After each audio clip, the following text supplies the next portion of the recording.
Jacqueline Travisano, Executive Vice President for Business and Finance and Chief Operating Officer at the University of Miami. I'm responsible for all of the finance and operations of the university.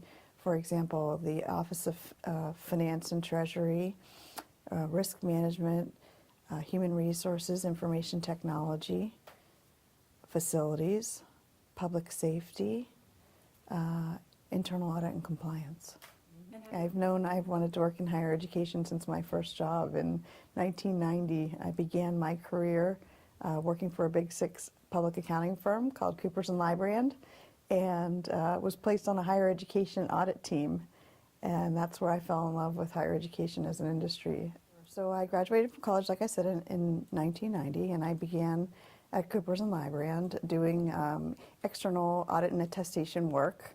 My summers were spent doing that work in all kinds of higher education, large, such as like the University of Pittsburgh, and small, college you probably never heard of, called LaRoche College, Grove City College, some of these smaller colleges around Pittsburgh.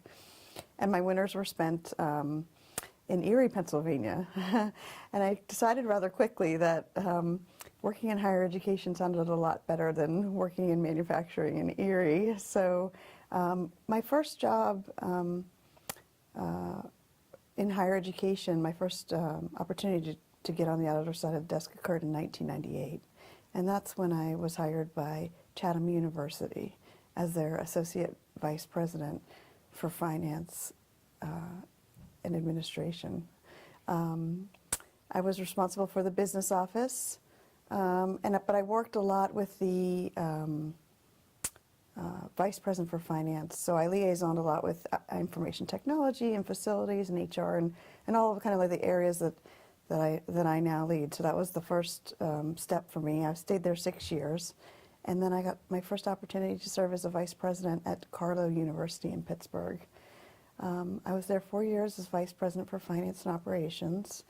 When I left Carlow, my next stop in higher education came from serving as Vice President for Business Affairs at St. John's University in New York.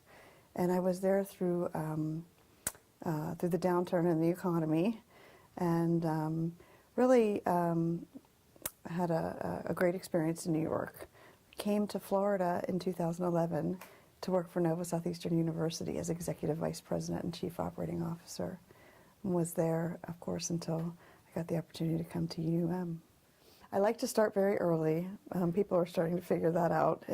So I get into the office, or at least I start my day working very early, and I typically I like to have meetings, in the morning and throughout the day. I'm not a good evening person, but I do work well in the evening. But I prefer not to have late night meetings because I start so early. Sometimes I can literally start working at 5 a.m. I'm just really a morning person.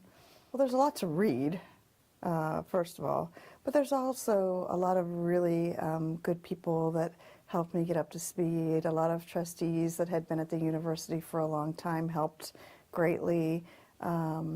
We have some leadership on the president's cabinet that had been here for a long time. That also helped to, kind of tell the tales and fill in the missing pieces that you can't get from reading, a set of financial statements or minutes of a meeting. So I've prioritized getting to know people, learning the operations, that the way things are currently done, and really working on the university's strategic priorities and how the units that report in through me can be aligned so that we can meet those priorities. I'm most excited to be a Miami Hurricane. It's great to be a Cane, I have to say. It's wonderful university. The people are great. The students are incredible. I've never seen such talented students. And of course the athletics is fun too. So being a Cane is great. So I had promised my son that he could finish school in Broward County High School. And so it's one of us has to commute, him or me. And I'm not putting him on Interstate 95. So it's me. And that's been the biggest challenge, believe it or not. I mean, the other challenge is just, learning the Miami culture, learning, of course, a new boss and a new leadership team. So that's been a challenge as well. People have described me as being very authentic and transparent. I give feedback often, positive and negative. I like shared goals and shared vision, so I meet with my direct reports both individually and as a team. And it's a lot more fun to get things accomplished when you're doing it together. So that's how I like to do things. So we have a very robust emergency management department, and they are constantly evaluating their plans, practicing their plans. In fact, we have a practice scheduled for this Sunday, a mock drill, a mock emergency drill. So it's practice, it's preparation, and then it's execution. And so for Hurricane Irma, there was a lot of practice and planning done before the hurricane.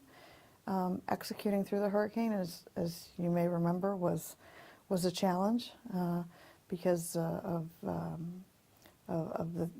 the devastation and the lack of power and lack of gas and everything else that occurred after Hurricane Irma. But we feel like we responded quite well, got the university up and running in a reasonable period of time, had high marks from parents and students about the way we communicated with them throughout Hurricane Irma. But no matter how high, the praise was for how we communicated or how we responded, it gave us a really good opportunity to look at where things might not have been perhaps as we had wanted them, and looking at ways we can improve our response for next time, because unfortunately there will be a next time.